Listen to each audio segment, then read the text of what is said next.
Good morning everyone, how are you all. I hope आप लोग बढ़िया से हैं, right. So let's start our today's class. Today we will read about AI in education. So let's see pros and cons. Before that, we will do our vocabulary. So let's start with that. But if you haven't subscribed this channel, then please do it. So let's start. And please share this channel as much as possible. So thank you. Let's start. हमारा first word क्या है? Remarkable. Remarkable का मतलब ऐसे हुआ, एबीएलई का मतलब होता है कोई चीज उस चीज के कैपेबल है, मतलब वो चीज वो काम को करने के लायक है, ठीक है। वो उस काम को करने के लायक है, वो उस चीज के लिए कैपेबल है। सो रिमार्केबल का मतलब हो गया वो चीज इतनी अच्छी है या इतनी अनयूजुअल है, इम्प्रेसिव है कि वो ध्यान देने के योग्य है। इसको नॉर्मली हम क्या बोल देते हैं? रिमार्केबल अचीवमेंट, मतलब इतना अच्छा अचीवमेंट है कि उसके बारे में बात होनी चाहिए, उस पे हमें अटेंशन देने की जरूरत है, वो ध्यान देने के योग्य है ना। सो ध्यान देने के योग्य कि हमें उस पे ध्यान देना चाहिए, वो इतना डिजर्व करता है। तो वो अचीवमेंट कैसा है? वो अगर रिमार्केबल है मतलब वो बहुत अच्छा है, वो बहुत एक्सीलेंट है, अमेजिंग है, इम्प्रेसिव है, आउटस्टैंडिंग है, ध्यान देने लायक है वो चीज। सो वर्दी, वर्दी मीन्स लायक, है ना, of attention because it is unusual, impressive और एक्सीलेंट। वर्दी मतलब वो चीज लायक है किस चीज से? कि हम उस पर अपना अटेंशन दें, यानी हम उसको ध्यान दें, क्योंकि वो चीज उतनी मतलब डिफरेंट है। अनयूजुअल का मतलब क्या होता है? वो चीज अलग है। इम्प्रेसिव है या फिर वो चीज बहुत ही ज्यादा अच्छी है। सो आउटस्टैंडिंग, एक्सेप्शनल मीन्स बहुत ही अच्छी है, extra ordinary, notable, notable means ध्यान देने के योग्य। अगर ऑपोजिट में देखें तो ऑर्डिनरी है, नॉर्मल सी है, मतलब जो रोजमर्रा की चीजें होती हैं, कुछ खास नहीं है वो चीज, तो वो वाला हो गया। एवरेज है, कॉमन है ना। अनरिमार्केबल, कुछ खास नहीं है वो चीज। So she made remarkable progress in a short time. In a short time मतलब कम समय में ही उसने प्रोग्रेस करना, मतलब आगे बढ़ना, तरक्की करना, है ना। जैसे कि अगर आप इंग्लिश में प्रोग्रेस कर रहे हैं मतलब आप इम्प्रूव कर रहे हैं। सो यहाँ पे प्रोग्रेस का मतलब क्या हो गया? इम्प्रूवमेंट। प्रोग्रेस का मीनिंग क्या हुआ? इम्प्रूवमेंट। तो उसने कम समय में ही बहुत अच्छी क्या करी है? इम्प्रूवमेंट करी है। मान लीजिए आप इंग्लिश सीख रहे हैं और आपकी जो प्रोग्रेस है, यानी जो आपका इम्प्रूवमेंट है, वो क्या है? वो रिमार्केबल है, मतलब वो तारीफ के योग्य है, वो ध्यान देने के योग्य है। ये समझ में आया? प्रोग्रेस यानी कि इम्प्रूवमेंट नाउन हुआ, तो नाउन के बारे में बता रहा है, तो यानी कि ये क्या हो गया? आपका एडजेक्टिव। डन है। सो ये क्या है? हमारा एडजेक्टिव। आगे बढ़े। ओके, नेक्स्ट वर्ड क्या है हमारा? असाइन। असाइन का मतलब क्या होता है? कोई किसी को काम दे देना। जैसे कि मैंने आपको ये काम दे दिया कि अब ये काम आपको करना है। So to give someone a particular task, duty, role और रिस्पॉन्सिबिलिटी, कि वो काम आपको सौंप दिया गया है, वो काम आपको दे दिया गया है, अब आपको वो काम करना होगा। सो अलॉट कर देना, है ना। अलॉट कर दिया मीन्स आपको दे दिया है, एलोकेट कर दिया, आपको अपॉइंट कर दिया कि ये आप ही का काम है, आपको वो काम सौंप दिया गया है, डेजिग्नेट कर दिया है। अगर हम इसके ओपोजिट में देखें तो आपको उस काम से हटा दिया, रिलीज कर दिया आपको उस काम से, विड्रॉ कर लिया, आपको हटा दिया गया है वहां से, रिलीव कर दिया, छोड़ दिया, आपको नहीं, आपको नहीं करना है। रिवोक करना मतलब उस काम को वापस ले लेना। जैसे ये जनरली हम लोग लॉ वगैरह में ये शब्द का यूज करते हैं, जब कोई ऑर्डर वगैरह पास होता है, फिर उसको रिवोक कर लिया मतलब उसको वापस ले लिया, उसको कैंसिल कर दिया गया। तो असाइन करने का मतलब क्या हो जाता है? आपको वो काम सौंप दिया गया है, अलॉट कर दिया आपको, अब आप वो काम करेंगे। The manager assigned different task to each employee. तो ईच एम्प्लॉय मतलब हर एक एम्प्लॉय को जो मैनेजर है उन्होंने अलग अलग टास्क दिए। असाइन किए मतलब उनको अलॉट किए, उनको दिए, ठीक है। The teacher assigned us a chapter two read. तो टीचर ने हमें एक चैप्टर रीड करने के लिए दिया। तो इन शॉर्ट इसका हिंदी मीनिंग देखें तो दिया, वो काम आपको दिया है करने के लिए। पार्ट्स ऑफ स्पीच क्या है इसकी? वर्ब। डन है। ओके, नेक्स्ट वर्ड क्या है हमारा? कॉग्निटिव। नेक्स्ट वर्ड क्या है? कॉग्निटिव। कॉग्निटिव का मीनिंग होता है हमारे ब्रेन से संबंधित, जैसे कि हमारी जो सोच है, जो हमारी थिंकिंग है, जो हमारी चीजों को लेके समझने की शक्ति है, जो अंडरस्टैंडिंग है हमारी, जो रिमेम्बरिंग है, ये सबसे रिलेटेड जो हमारा पूरा सिस्टम है, जो हमारा पूरा प्रोसेस है, उसको कहते हैं कॉग्निटिव। यानी कि हमारी तर्क शक्ति, हमारी समझने की शक्ति, हमारी चीजों को, हर किसी का पर्सपेक्टिव अलग अलग होता है, हर कोई चीजों को अलग ढंग से समझता है, हर कोई एक ही चीज को अलग तरीके से देखता है, तो वो उनकी कॉग्निटिव है, वो उनकी अंडरस्टैंडिंग है, वो उनकी पर्सपेक्टिव है। सो हमारी जो मेंटल यानी कि दिमाग से रिलेटेड है ये चीज, इंटेलेक्चुअल थिंकिंग, रीजनिंग और एनालिटिकल, यानी ये चीज हमारी कैसी है, ब्रेन से रिलेटेड है, ब्रेन से रिलेटेड है, साइकोलॉजिकल है ये चीज। ओपोजिट हो जाएगा फिजिकल। तो ये तो इंटेलेक्चुअल हो गई थी, यानी कि इसको हम देख नहीं सकते ना, आप किसी की समझ को देख नहीं सकते, आप महसूस कर सकते हो। ओपोजिट क्या होगा, फिजिकल है वो चीज, या फिर वो हमारे इमोशन से, ये ब्रेन से तर्क शक्ति हो गई यहाँ पे, है ना। इनसे आपका आपका इंस्टिगेटिव या फिर अनथिंकिंग नॉर्मल हो गया, ये इर्रेशनल। इर्रेशनल का मतलब होता है बिना सोचे समझे, तो हमारी ये रैशनल मतलब सोचने वाली हो गई, और इर्रेशनल मतलब विदाउट थिंकिंग हो गई। So reading improves cognitive skills. Reading, आप अगर ये चीज देखेंगे, अगर आप किसी मूवी को देख रहे हैं, या फिर आप बुक्स रीड कर रहे हैं, यू विल सी कि आपका जो अंडरस्टैंडिंग है, जो आपका पर्सपेक्टिव है चीजों के प्रति, वो बदलने लगेगा और गहरा होने लगेगा। चीजें आपको और डीप समझ में आने लगेंगी। तो वो आपका जो प्रोसेस है, जो आपकी जो एक अलग तरीके की जो आपका इम्प्रूवमेंट हो रहा है ना, उसको बोलेंगे कॉग्निटिव। यानी कि आपका इंटेलेक्चुअल, आपका ब्रेन, आपकी थिंकिंग, आपकी चीजों को समझने की शक्ति। अब sleep is essential for healthy cognitive function, right. अगर आप लगातार 2 से 3 दिन आप नहीं सोएंगे, अगर आप 2 से 3 दिन नहीं सोते हैं, और तो आप देखेंगे कि आप चीजों को भूल जा रहे हैं, आपको कुछ समझ नहीं, कहते ना भाई अब मेरे को समझ नहीं आ रहा है, अब मेरे सर में नींद चढ़ रही है। समझ नहीं आ रहा मतलब कौन सा फंक्शन डिस्टर्ब हुआ, हमारा कॉग्निटिव, राइट। तो यही बोला है कि स्लीप जो है वो एसेंशियल है, हेल्दी स्लीप जो है वो बहुत ही जरूरी है हमारे कॉग्निटिव फंक्शन को नॉर्मली रहने के लिए, अदरवाइज वो डिसरप्ट हो जाएगा।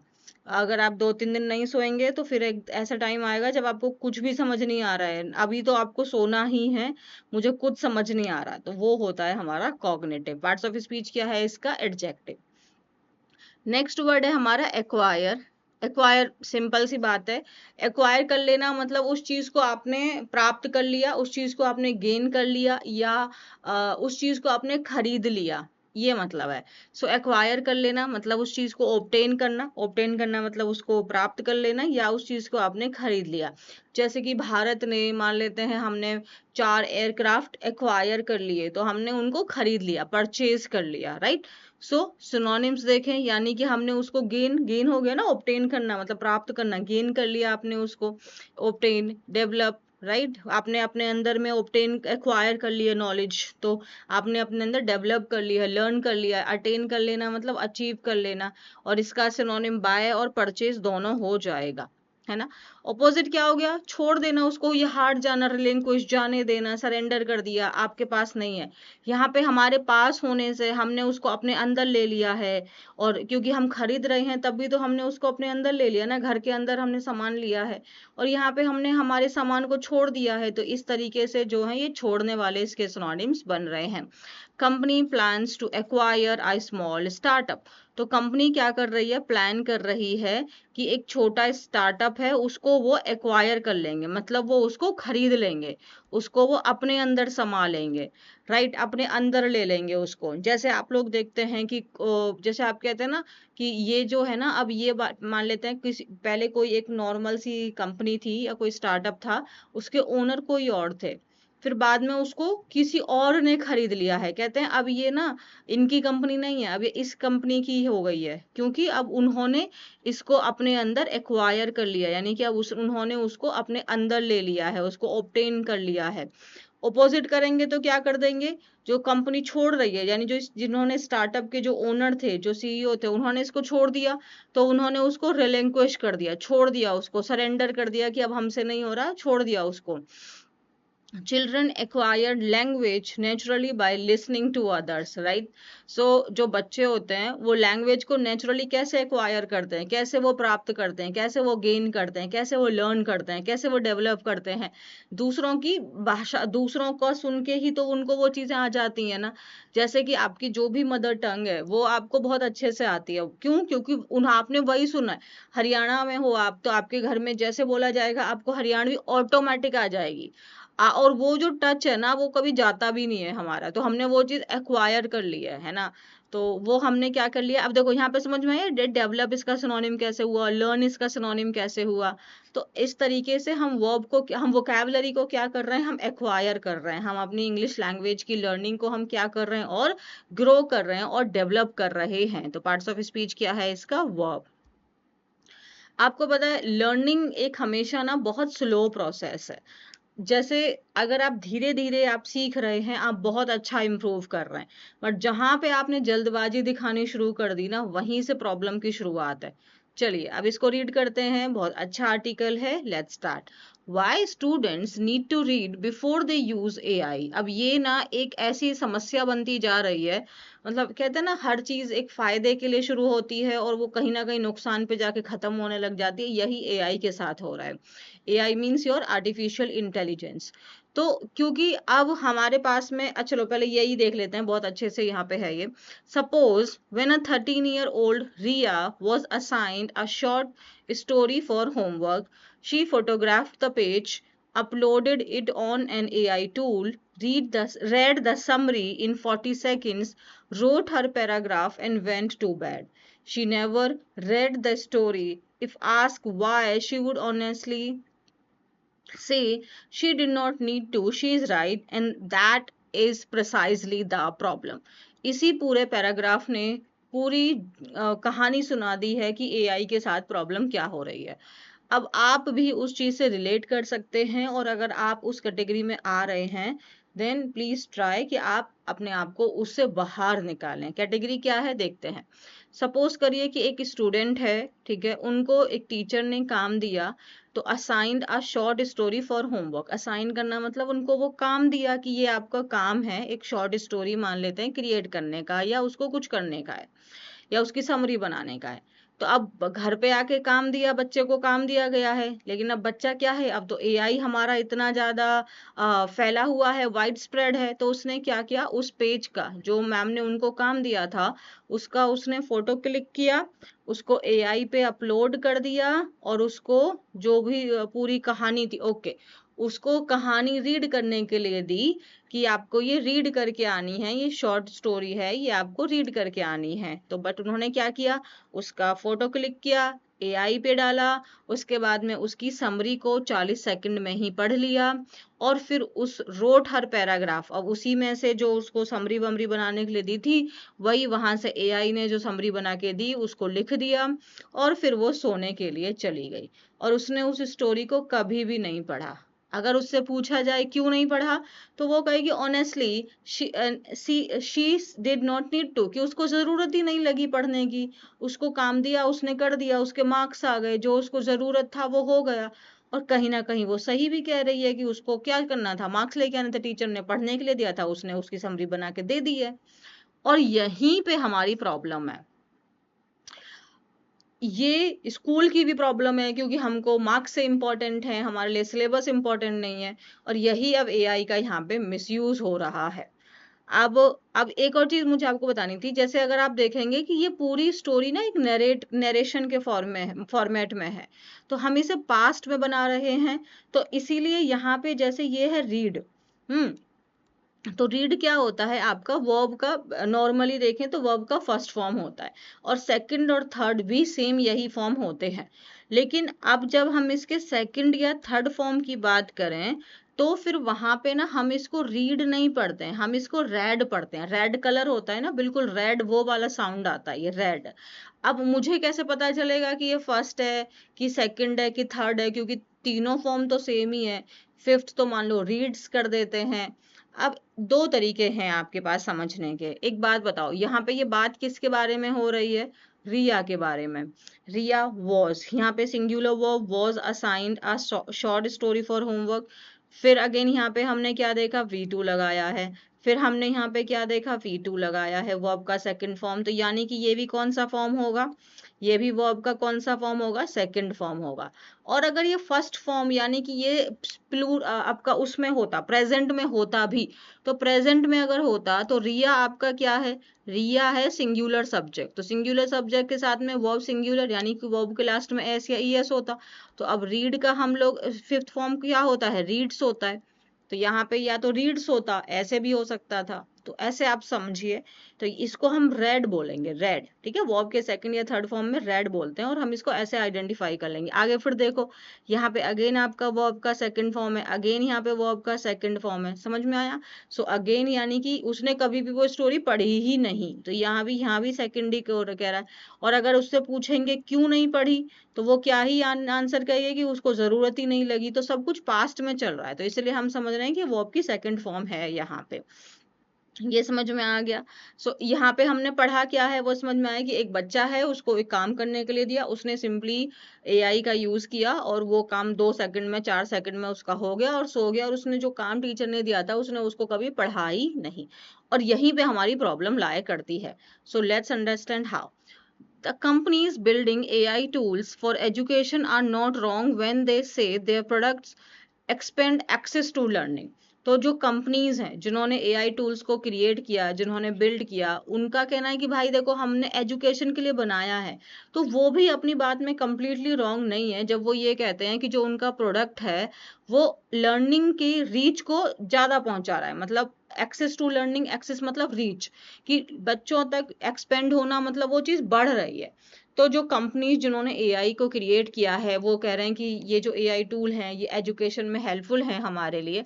वो भी रॉन्ग नहीं है कि अगर वो ये कहें कि उनके प्रोडक्ट ने लर्निंग को एक्सपेंड कर दिया है। कैसे? अब a child in a village with no library, no coaching center, no college educated parents can now have a different concept explained at midnight with remarkable patience।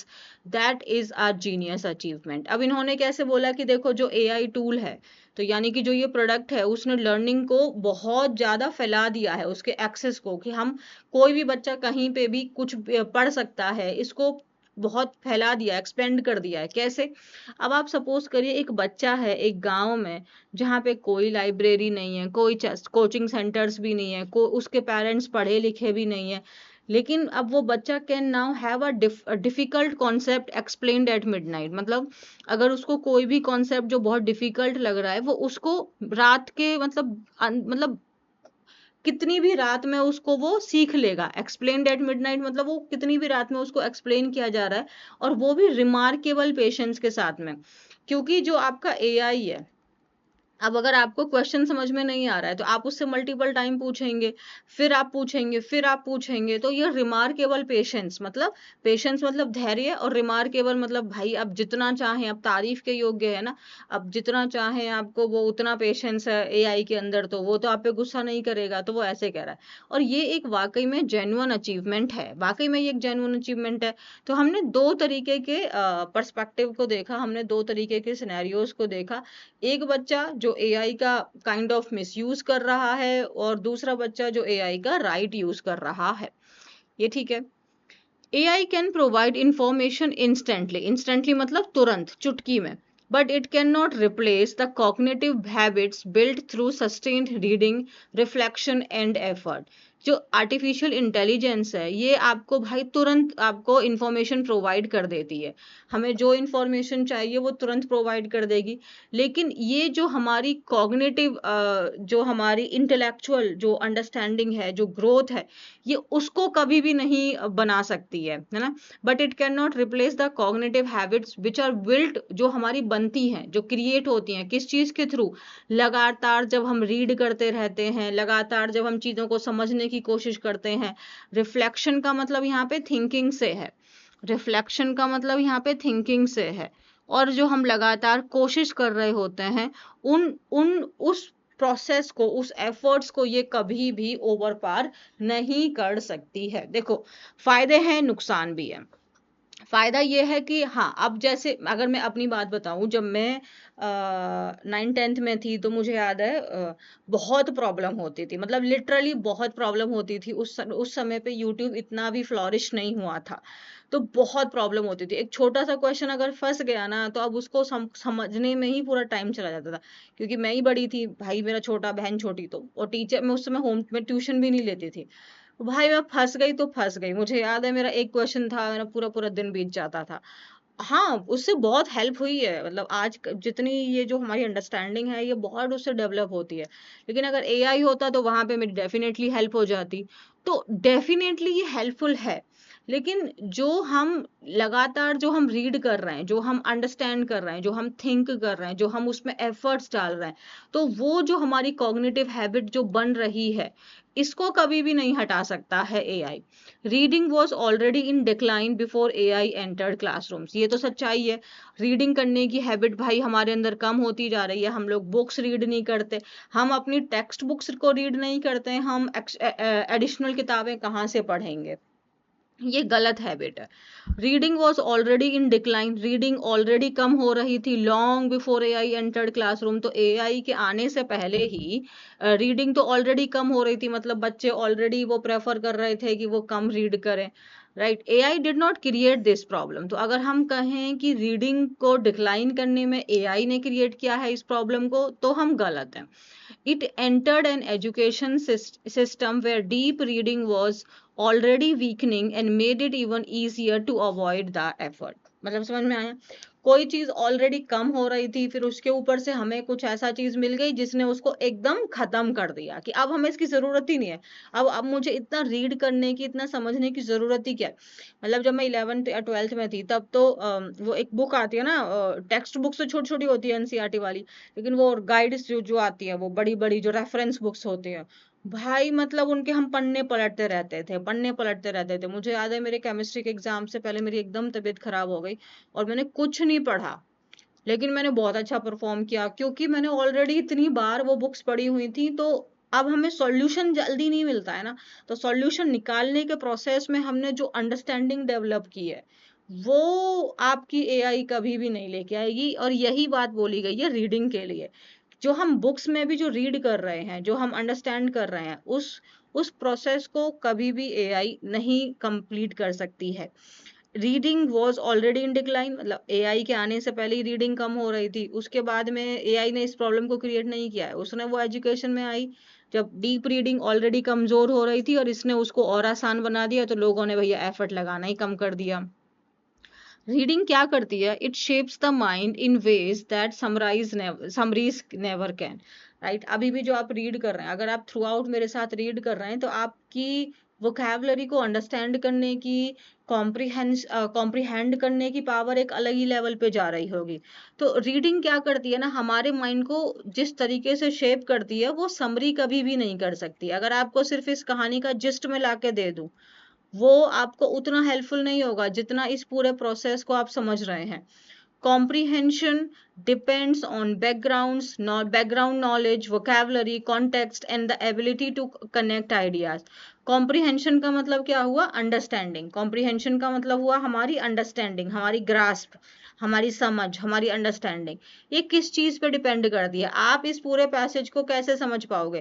पहले जैसे कि मान लो ये तो सिंपल पैसेज है, लेकिन कोई हमारा हिस्ट्री से रिलेटेड आ गया, इकोनॉमी से रिलेटेड आ गया, ज्योग्राफी से रिलेटेड आ गया, तो भाई हमें उसकी बैकग्राउंड नॉलेज है, उस पर डिपेंड करता है, उसमें जो हमारी वोकैबुलरी पूछी जा रही है, उसका कॉन्टेक्स्ट क्या चल रहा है ना, इन्हीं सब से, और हम उसके आइडियाज को कनेक्ट कर पा रहे हैं कि नहीं कर पा रहे हैं। And these abilities are not acquired through chatbots और समरीज। अब ये जो हमारी एबिलिटीज हैं, इनको हम, ये जो हमारे चैटबूट्स यानी जो एआई है, इनके थ्रू या समरीज हमको मिल जाए, इसके थ्रू हम इस चीज को कभी अचीव नहीं कर सकते हैं। They are built gradually through years of reading stories, essays, arguments and literature. ये तो gradually means धीरे धीरे डेवलप करते हैं हमारे। जब हम अपनी बहुत सारी स्टोरीज रीड करते हैं, एसेज लिखते हैं, है ना, आर्ग्यूमेंट डिस्कशन में हम इन्वॉल्व होते हैं। आई रिमेम्बर हम लोग को लिखने के लिए दिया जाता था तो ऐसे क्या मैं हमेशा आपको एक चीज बोलती हूँ कि अभी जो आपने पढ़ा है उसको आप लिखिए, उसको अपने फॉर्मेट में आप समराइज करिए, क्योंकि जब आप खुद से समरी करेंगे तो आपके अंदर और भी बहुत सारे चेंजेस आएंगे, आप और सोच रहे हैं, आप और डीप थिंकिंग में जाएंगे, ठीक है। And there is no shortcut to this process, और इस प्रोसेस का कोई भी शॉर्टकट नहीं है। अगर हमको डीप अंडरस्टैंडिंग चाहिए तो हमें रीड करना पड़ेगा, हमें एफर्ट्स डालने पड़ेंगे। व्हेन स्टूडेंट्स रिलाई ऑन का मतलब होता है डिपेंड ऑन, किसी भी चीज पे पूर्ण रूप से निर्भर होना। तो जब स्टूडेंट डिपेंड कर जाते हैं कंप्लीटली एआई के ऊपर इंस्टेड ऑफ रीड करने की बजाय they may produce polished assignments without ever understanding the original text. Definitely आपका AI तो भाई आपको एकदम polished assignments देगा, है ना, लेकिन आपको जो ओरिजिनल टेक्स्ट है, जो आपको रियल काम है, वो आपको कभी समझ ही नहीं आएगा। अगर आप इसको बोल दो इसको समराइज कर दो, भाई क्या पॉलिश आपको समरी मिलेगी, लेकिन क्या आप समझ पाएंगे, क्या वो आपके लिए बेनिफिशियल है? अगर मार्क्स के पर्सपेक्टिव से देखें तो शायद हाँ, लाइफ के पर्सपेक्टिव से देखें तो शायद ना। The work looks impressive but the thinking never happen. तो ये जो काम जो आपको पेपर पे दिखाई देगा, wow what a beautiful work, है ना, क्या राइटिंग है ब्रो, क्या परफेक्ट ऐसे लिखा है आपने, लेकिन कभी आपने सोचा ही नहीं, आपका कोई थिंकिंग प्रोसेस उसमें है ही नहीं, तो आपकी कोई अंडरस्टैंडिंग ही डेवलप नहीं होगी। Teachers are already seeing this, they receive assignments that are fluent and well written, yet many students struggle to explain or defend what they submitted. The words are there only in appearance। मतलब अब teachers ये चीज already देख पा रहे हैं, बच्चों को वो काम दे रहे हैं और वो उनको जो असाइनमेंट्स रिसीव हो रहे हैं वो एकदम फ्लुएंट हैं, वेल रिटन है, कोई गलती है ही नहीं उसमें। लेकिन अगर उनको बोलो कि अपने जो आप लिख के लाए हो इसको एक्सप्लेन करो, तो वो उसी चीज को एक्सप्लेन करने में क्या कर रहे हैं, स्ट्रगल कर रहे हैं। जो ये शब्द है ना, the words are there only in appearance, वो सिर्फ देखने में अपियरेंस में है, यानी वो सिर्फ लग रहा है कि वो उनके शब्द हैं, बट एक्चुअली में वो उनके शब्द हैं ही नहीं, वो तो वो चैटबॉट ने काम करके दिया है उनको, चैटबॉट ने। A student who reads deeply before using AI gain something neither books nor AI can provide alone. That is very very important. AI गलत नहीं है, AI का यूज करना गलत नहीं है, लेकिन अगर आप बुक्स के ऊपर सब कुछ ये रख दोगे, बुक्स को आप साइड लाइन कर दोगे, AI को ले आओगे, तो सही नहीं है। जैसे मैंने बोला कि अब जब मैं अब मुझे याद है 9th का वो एक मैथ का क्वेश्चन था जिसमें मैं बहुत बुरी तरीके से फंसी थी, मेरा नेक्स्ट एग्जाम वगैरह भी कुछ था, तो अगर उस समय मुझे एआई होती तो मेरा आंसर जल्दी आ जाता, ऑब्वियसली मैं एफर्ट्स लगाती, मैं आज वो, बट अब पता नहीं, आज जितने मैं एफर्ट लगाती हूँ चीजों को, कॉन्सेप्ट को समझने में, शायद ये मेरी हैबिट वहीं से डेवलप हुई है। तो ये वही कह रहा है कि एक स्टूडेंट जो डीपली पहले खुद स्टडी करता है, पहले रीड करता है, तो उसके बाद फिर वो एआई को यूज करेगा, क्योंकि एक उसका अपना पर्सपेक्टिव जनरेट हुआ, उसके अपने खुद के क्वेश्चंस जनरेट हुए। अब जब वो एआई से पूछेगा उसको आंसर्स मिलेंगे, बट वो उनको क्रॉस भी करेगा, मतलब वो अगेन कोई और क्वेश्चन उसके ब्रेन में आ रहा है तो वो भी पूछेगा। तो ये जो अंडरस्टैंडिंग है ना, ये ना तो अकेले किताब और ना ही अकेले एआई प्रोवाइड कर सकते हैं, मतलब इन दोनों का कॉम्बिनेशन बहुत तगड़ा निकल के आएगा अगर हम डायरेक्ट एआई पे जाने से पहले हम खुद से उस पे एफर्ट्स लगाएं। रीडिंग क्या करती है, हमारी नॉलेज को बिल्ड करती है, हमारे जजमेंट प्रोसेस को इंक्रीज करती है, हमारी इंटेलेक्चुअल इंडिपेंडेंस को इंक्रीज करती है। AI then becomes a powerful assistant rather than a substitute for thinking। बस ये चीज आप अपने ध्यान में रखो, AI सिर्फ एक पावरफुल आपका असिस्टेंट है जो आपकी हेल्प करेगा, वो उसका सब्सिट्यूट नहीं है। आप रीड ना करके कंप्लीटली उसको दे दो, उसको आप अथॉरिटी में ले आओ, ये सही नहीं है। वो सिर्फ एक असिस्टेंट की तरह काम करना चाहिए, वो सिर्फ आपका एक हेल्पर है।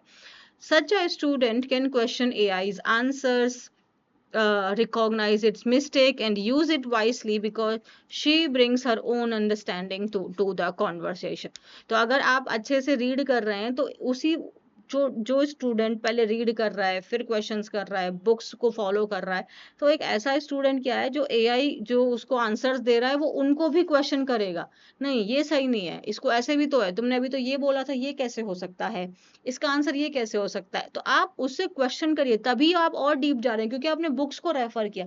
अगर आपको पता ही नहीं है, सामने वाला जो बोलेगा आप उसको ट्रस्ट कर लेंगे।